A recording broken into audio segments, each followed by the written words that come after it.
everyone, and welcome to the daily newspaper analysis, which is brought to you by LawSikho. We hope you're all doing fit and fine. Let's see what we have for our discussion today. We have an editorial that has been taken from the Hindu newspaper. The title of this article is By the Book on OBC quota in MP local body polls. So, this is more of like an update for you all, guys, that the OBC quota for the local body elections has been allowed by the Supreme Court for Madhya Pradesh government. We'll discuss it into a little bit of more detail, but the bigger question is about the getting the update about this. Secondly, we have the news update wherein we will be discussing the important news points for our prelims exam. And thirdly, we have the legal news wherein we'll be discussing the most important case notes for the day. So, as we have this article that says that the Supreme Court has allowed Madhya Pradesh to implement 14% reservation for OBC.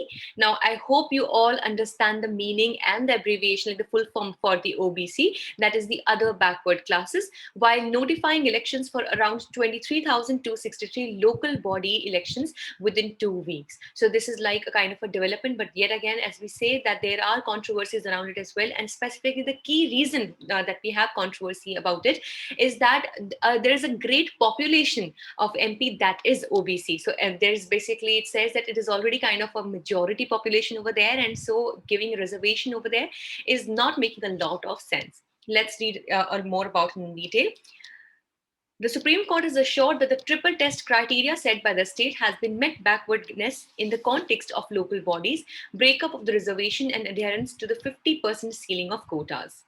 Let's see what is it saying. That the judicial scrutiny being faced by Madhya Pradesh and Odisha is due to the law being fructuous in this regard, and collectively the OBC form more than 50% of the populations. Now, as when we understand reservation, so it was usually provided either to the people who are in minority or definitely who are socially or culturally, educationally backward. But in this regard, when we are looking at the the percentage that is held by the OBC people or the OBC criteria is more than 50% of the population, which is actually huge. So in a way, providing a kind of reservation to a larger portion of the population might not make sense in this regard.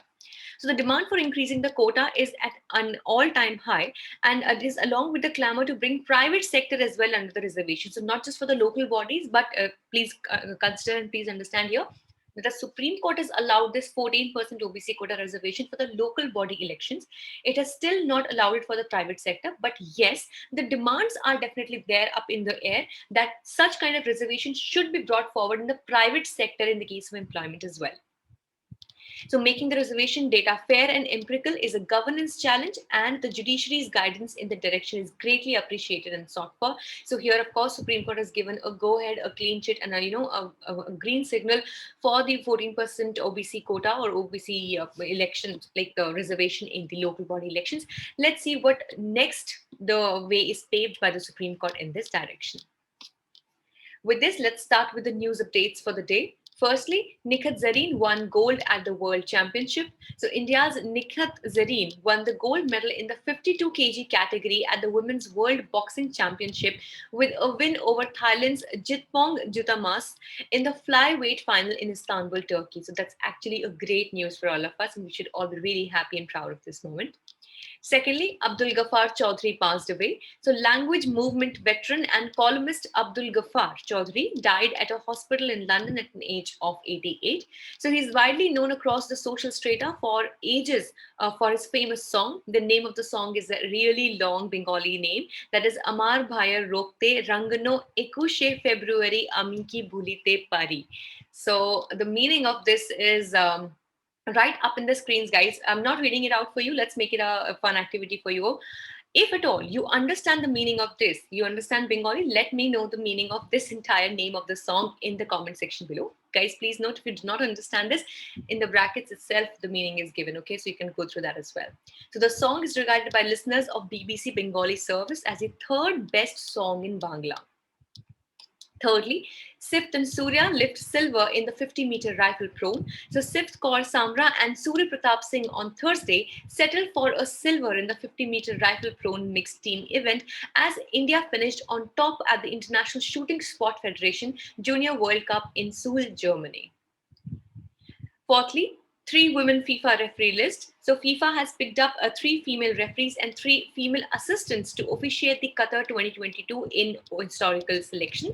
So the selected female referees are Stephanie Frappard from France, Salima Mukan Sanga from Rwanda, and Yoshimi Yamashita from Japan. Please consider, guys, that you do not really need to remember the names of these referees as such.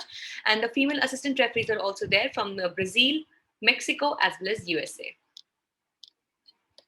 Now let's see what do we have for the legal updates today. Firstly, permanent Lok Adalats can decide a dispute on merits, but conciliation proceedings preceding it are mandatory, says the Supreme Court. The Supreme Court observed that the permanent Lok Adalats have adjudicatory functions under the Legal Services Act 1986 and are thus empowered to decide a dispute on its merits. However, the same should not bypass the conciliation proceedings and step-by-step procedure must be followed. This was held by the Supreme Court in the case of Canara Bank versus GS Jayarama.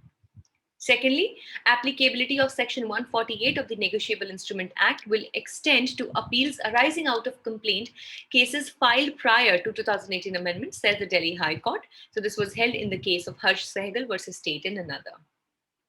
So that was all for the day. We hope you liked the session. If you did, please give it a like, and also you may subscribe to our channel. If you wish to download the PDF of today's slides, you can join a Telegram channel. The link is there in the description box below. And we hope, guys, that you all take this newspaper analysis, you are also taking our daily quiz, which is circulated every morning at 8 a.m. sharp. It is only available till 11 a.m. It's a Google form quiz. So if at all you are taking it up from our WhatsApp groups, that's great. If not, do take it up.